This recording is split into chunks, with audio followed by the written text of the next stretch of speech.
Materi yang pertama adalah angket.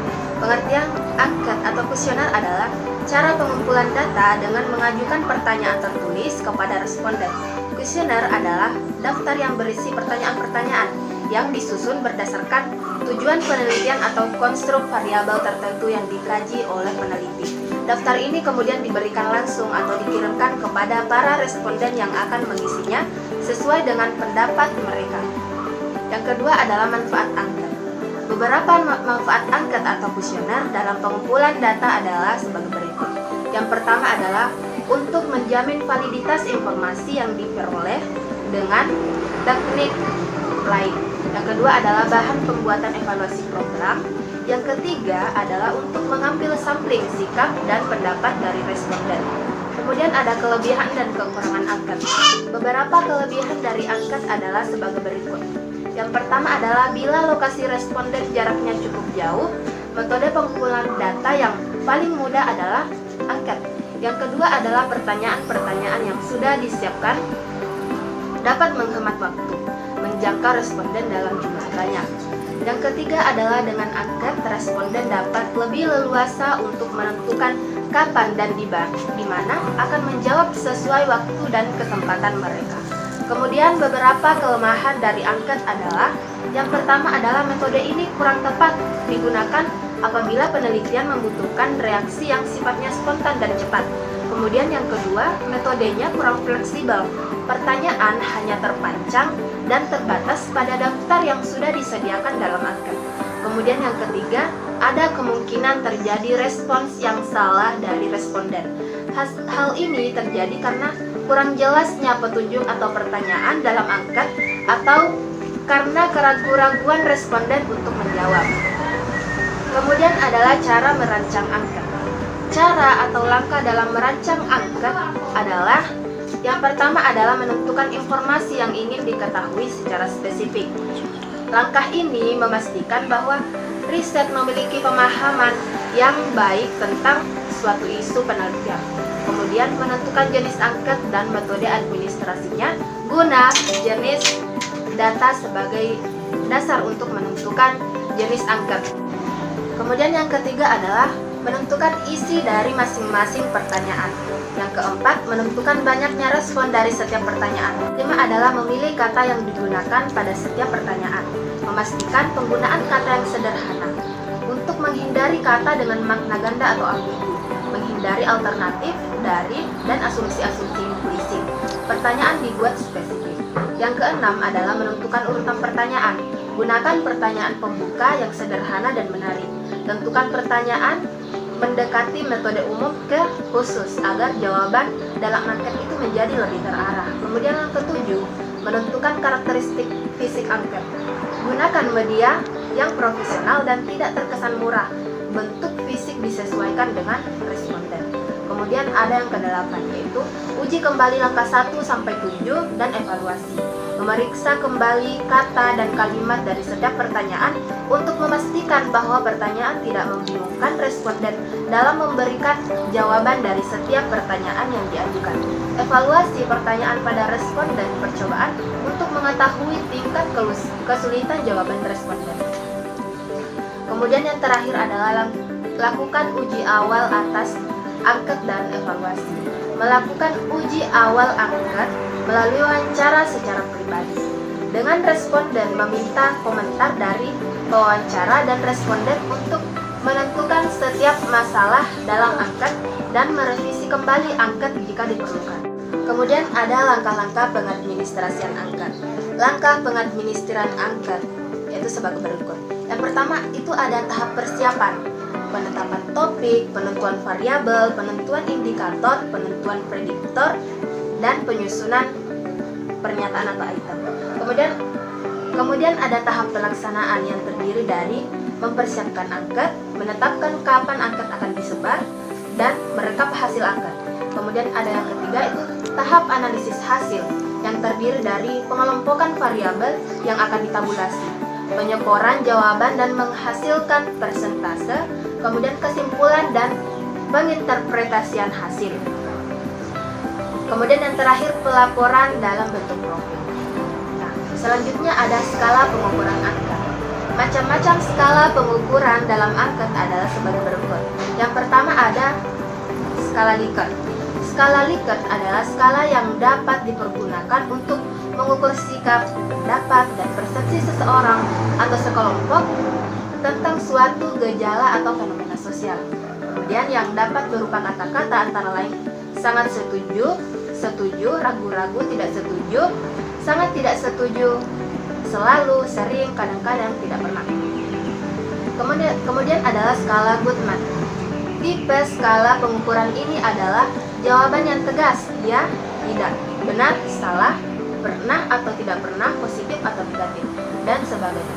Dalam skala Goodman hanya ada dua interval, yaitu setuju atau tidak setuju. Yang ketiga adalah skala rating. Dengan skala rating, data mentah yang didapatkan berbentuk angka selanjutnya ditafsirkan dalam pemahaman kualitatif. Jawaban responden, senang atau tidak senang, setuju atau tidak setuju, atau pernah ataupun tidak pernah. Nah, yang keempat ada skala semantik diferensial. Nah, skala ini digunakan untuk mengukur sikap. Hanya bentuknya tidak pilihan ganda maupun checklist. Skala ini disusun dalam satu garis kontinu yang jawaban sangat positif yang terletak di bagian kanan garis dan jawaban yang sangat negatif terletak di bagian kiri garis atau sebaliknya. Kemudian materi selanjutnya ada observasi. Nah, pengertian observasi ini adalah proses sistematis dalam merekam pola perilaku manusia, objek dan kejadian-kejadian tanpa menggunakan pertanyaan atau berkomunikasi. Dengan subjek, proses tersebut mengubah fakta menjadi data. Istilah observasi diarahkan pada kegiatan memperhatikan secara akurat, mencatat fenomena yang muncul, dan mempertimbangkan hubungan antar aspek dalam fenomena tersebut. Dan kemudian adalah tujuan observasi. Observasi bertujuan untuk mendeskripsikan setting yang dipelajari, aktivitas-aktivitas yang berlangsung, orang-orang yang terlibat dalam aktivitas tersebut, dan makna kejadian yang dilihat dari perspektif melihat mereka yang terlibat dalam kejadian yang diamati. Kemudian ada fungsi observasi, menggambarkan perilaku manusia, kemudian verifikasi tentang perilaku yang dilaporkan, menggambarkan perbedaan atau kesengajaan antara perilaku dalam situasi testing dan situasi lain, konsistensi perilaku. Kemudian terakhir memberikan gambaran tentang perilaku yang tidak dapat diungkapkan alat lain, laporan sistematis. Kemudian ada manfaat observasi, mendapatkan pemahaman lebih baik tentang konteks yang diteliti atau yang terjadi. Yang kedua adalah peneliti dapat melihat hal-hal yang oleh partisipan kurang disadari atau partisipan kurang mampu merefleksikan pemikiran tentang pengalaman itu. Kemudian yang ketiga, memperoleh data tentang hal-hal yang tidak diungkapkan secara terbuka dengan wawancara. Yang keempat, mengatasi persepsi selektif yang biasanya dimunculkan individu pada saat wawancara. Yang terakhir, memungkinkan peneliti merefleksikan dan bersikap introspektif terhadap perilaku yang dilakukan. Impresi dan perasaan pengamat menjadi bagian untuk memahami fenomena. Selanjutnya adalah jenis observasi. Yang pertama, observasi sistematis. Biasanya disebut juga observasi terstruktur, yaitu observasi yang memuat faktor-faktor dan ciri-ciri khusus dari setiap faktor yang diamati, menekankan pada segi frekuensi dan interval waktu tertentu. Yang kedua adalah observasi eksperimental. Observasi ini adalah observasi yang dilakukan dengan cara mengandalkan unsur-unsur penting ke dalam situasi sedemikian rupa untuk mengetahui apakah perilaku yang muncul benar-benar disebabkan oleh faktor yang telah dikendalikan sebelumnya. Kemudian yang ketiga adalah observasi natural. Observasi yang dilakukan pada lingkaran alamiah subjektif tanpa adanya upaya untuk melakukan kontrol dan direncanakan manipulasi terhadap perilaku subjek. Karakteristik observasi natural, mendapatkan data yang representatif dari perilaku yang terjadi secara alamiah, sehingga validitas eksternalnya lebih baik. Kemudian ada observasi partisipan. Orang yang mengadakan observasi turut ambil bagian dalam kehidupan orang-orang yang diobservasi. Yang kelima adalah unobtrusive, merupakan observasi yang tidak mengubah perilaku natural subjektif. Yang keenam adalah observasi formal. Ciri dari observasi formal mempunyai sifat terstruktur yang tinggi, terkontrol, dan biasanya untuk peneliti. Dalam observasi formal, definisi observasi ditetapkan secara hati-hati dan disusun sedemikian rupa. Observe dilatih secara khusus, dan reliabilitas antar reader pun sangat dijaga. Yang terakhir yaitu peranan observ, dibagi menjadi observ partisipan dan non-partisipan. Selanjutnya adalah cara merancang observasi. Yang pertama itu adalah penyusunan pedoman pengamatan. Sebelum melakukan pengamatan, konselor perlu merancang pedoman agar proses pengamatan tetap terarah dan data yang diperoleh sesuai dengan tujuan yang ingin dicapai.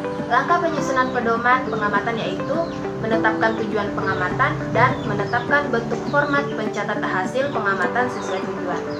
Kemudian setelah penyusunan pedoman pengamatan ada membuat format pencatat hasil pengamatan.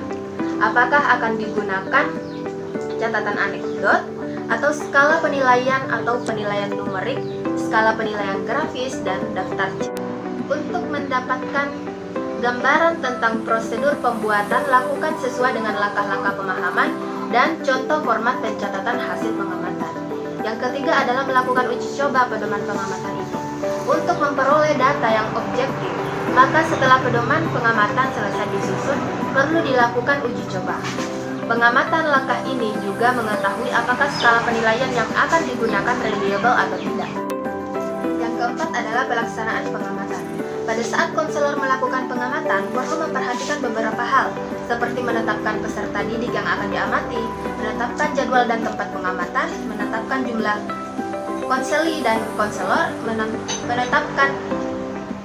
mempersiapkan format pencatatan hasil dan alat perekam gambar sesuai kebutuhan, mengambil posisi yang tidak diketahui subjek pengamat, sehingga kehadiran pengamat tidak menarik perhatian subjek, kemudian melaksanakan pengamatan. Nah, selama proses pengamatan, konselor harus melakukan pemusatan perhatian pada situasi dan tingkah laku yang diamati. Dan terakhir, menutup pengamatan dengan membuat kesimpulan hasil pengamatan bersama dengan seluruh pengamat. Dan kemudian kelima adalah analisis hasil pengamatan, meliputi hasil pencatatan atau perekaman suatu proses pengamatan yang dilakukan oleh setiap pengamat dikumpulkan. Kemudian setiap pengamat melakukan penskoran dan membuat deskripsi hasil pengamatannya. Kemudian hasil pencatatan dan perekaman tersebut diidentifikasikan dan dikelompokkan sesuai dengan pokok-pokok tingkah laku yang diamati. Dan pencapaian tujuan yang ditetapkan ini dilakukan dalam tim pengamat. Kemudian secara bersama-sama melakukan analisis dan sintesa hasil pengamatan dan menarik kesimpulan sehingga memperkecil kemungkinan terjadi bias hasil dan menjaga objektivitas hasil pengamatan. Nah, adapun alat pencatatan observasi seperti catatan anekdot merupakan alat pencatatan pengamat yang dapat digunakan untuk menggambarkan atau mendeskripsikan tingkah laku atau ucapan yang didengar dari individu atau kelompok yang diamati pada suatu konteks kejadian dalam situasi seperti apa adanya. Skala penilaian merupakan metode mengandung penilaian dari pengamat terhadap orang yang diamati. Selanjutnya adalah ada kelebihan dan kekurangan. Kelebihan teknik observasi terletak pada kemudahan mengakses setting. Metode observasi tidak mencolok atau tersamar, tidak menuntut interaksi langsung dengan partisipan. Kemudian, adapun kelemahan metode observasi lebih mengarah pada persoalan validitasnya, karena bisa jadi peneliti ketika melakukan observasi hanya mendasarkan pada persepsi atau kesan sendiri. Kondisi ini cenderung melahirkan bias pengamat dan sumber kesalahan dibandingkan dengan interpretasi subjektivitas tanpa dilengkapi dengan kutipan sumber. Kedua adalah berkaitan dengan tingkat reliabilitas atau keandalan data dan informasi dari subjek amatan. Ketiga, masalah subjektivitas dan terlalu bersandar pada artikulasi perorangan. Keempat, apabila observasi dilakukan pada bidang cakupan yang luas mengakibatkan generalisasi menjadi tidak tepat dan objektif. Kemudian materi selanjutnya adalah sosiometri. Sosiometri adalah metode pengumpulan data tentang pola struktur hubungan antar individu-individu dalam kelompok. Adapun jenis-jenis pengukuran sosiometri, yang pertama adalah kriteria khusus, yaitu mengukur sikap dan perasaan terhadap anggota lain dalam kelompok dalam situasi tertentu, misalnya teman yang diinginkan sebagai partner diskusi, teman yang diinginkan saat berrekreasi. Yang kedua adalah kuesioner, yaitu mengukur sikap dan perasaan terhadap anggota lain tetapi bukan dalam situasi khusus. Adapun syarat pengoperasian sosiometri, yaitu yang pertama adalah setiap anggota kelompok harus memahami situasi, kriterium atau aktivitas khusus yang dijadikan tema pengukuran sosiometri untuk membantu pemahaman semua anggota kelompok. Dan yang kedua adalah anggota kelompok harus sudah saling mengenal sehingga dapat merefleksikan sikap dan perasaan tertentu yang selama ini cenderung dialami terhadap anggota kelompok. Yang ketiga, semakin dewasa usia individu yang diukur dengan sosiometri, hasilnya akan cenderung semakin reliable atau konsisten dan valid. Sebab semakin dewasa kecenderungan preferensi individu terhadap sesuatu semakin menetap. Kemudian yang keempat adalah anonim, yaitu hasil pilihan setiap orang tidak boleh diketahui oleh anggota kelompok yang lain untuk menjaga kondisi psikologis anggota kelompok. Jika individu tahu bahwa ia adalah orang yang terisolir atau bahkan ditolak di kelompok, akan menimbulkan dampak psikologis yang buruk.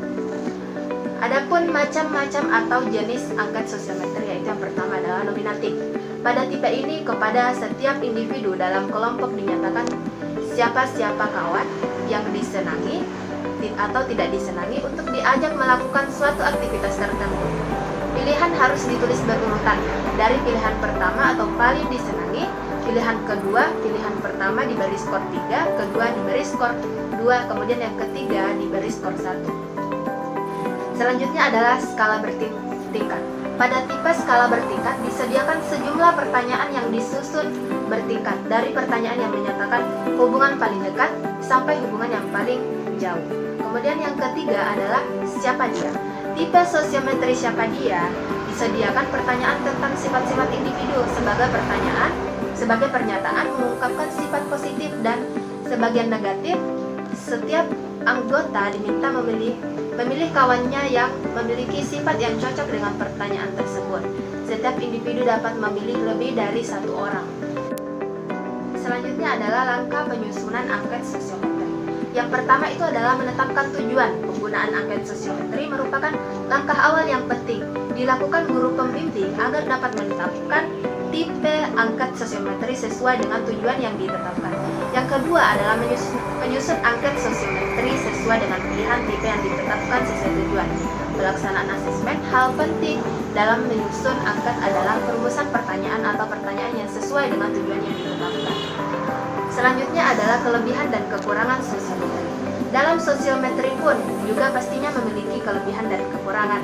Kelebihan dari sosiometri ini adalah konselor memiliki peluang untuk memahami bentuk hubungan sosial yang terjadi antara peserta didik yang dibimbingnya dengan melihat bagaimana frekuensi hubungan yang terjadi, bagaimana intensitas dan kedalaman hubungan yang terjadi, bagaimana posisi popularitas peserta didik dalam kelompoknya maupun bagaimana posisi peserta didik yang terisolasi.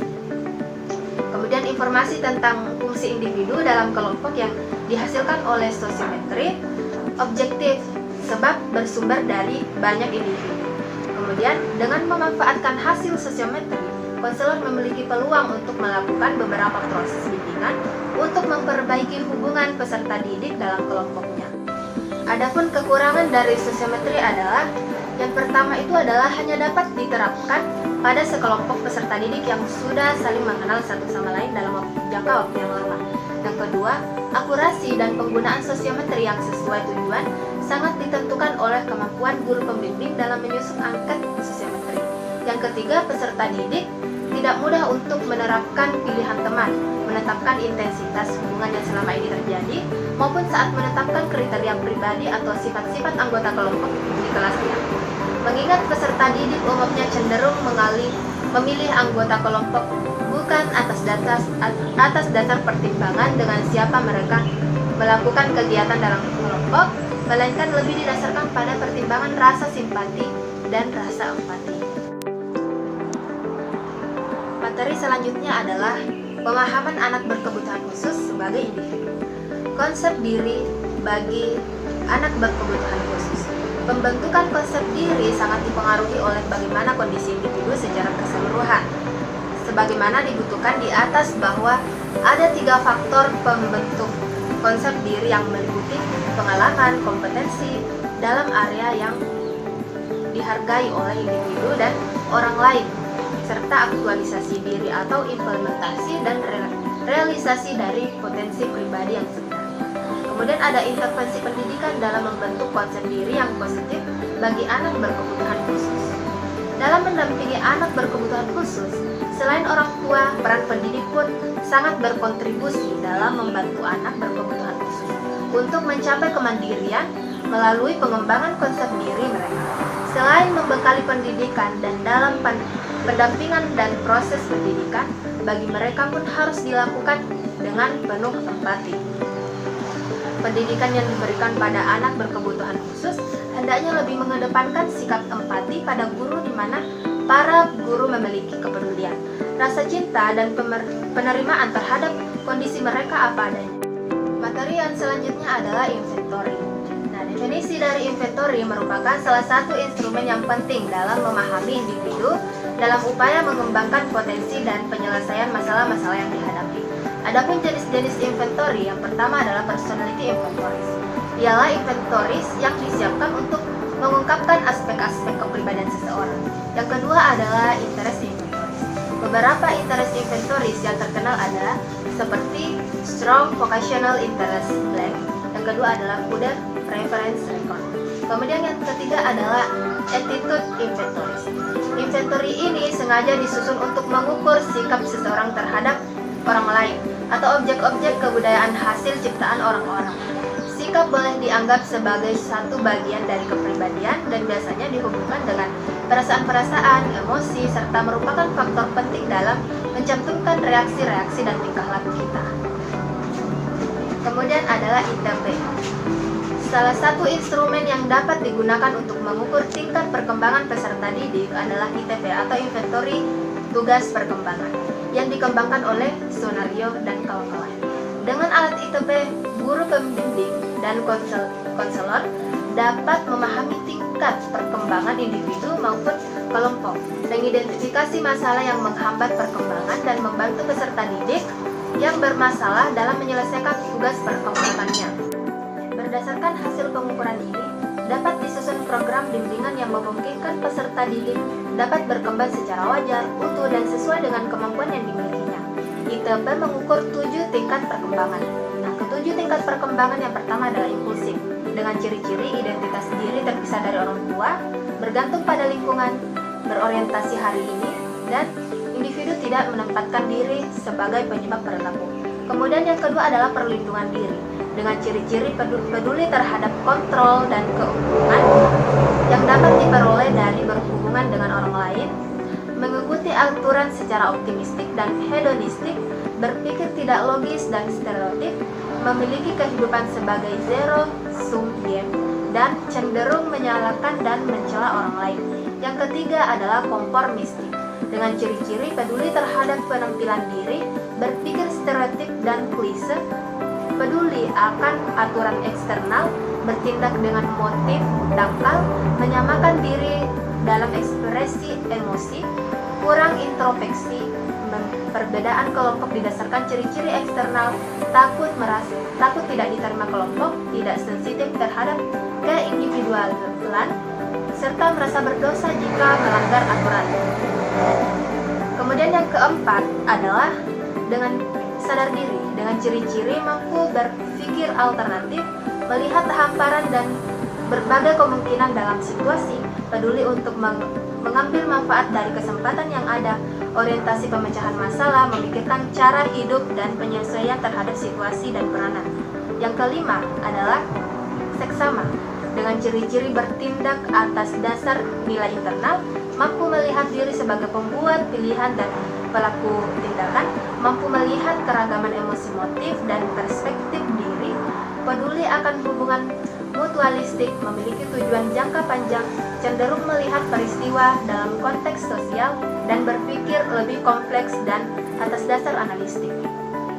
Yang keenam adalah individualistik, dengan ciri-ciri peningkatan kesadaran individu, kesadaran akan konflik emosi antara kemandirian dengan ketergantungan, menjadi lebih toleran terhadap diri sendiri dan orang lain, mengenal pertentangan dalam kehidupan, membedakan kehidupan internal dan kehidupan luar dirinya, mengenal kompleksitas diri dan peduli akan perkembangan dan masalah-masalah sosial.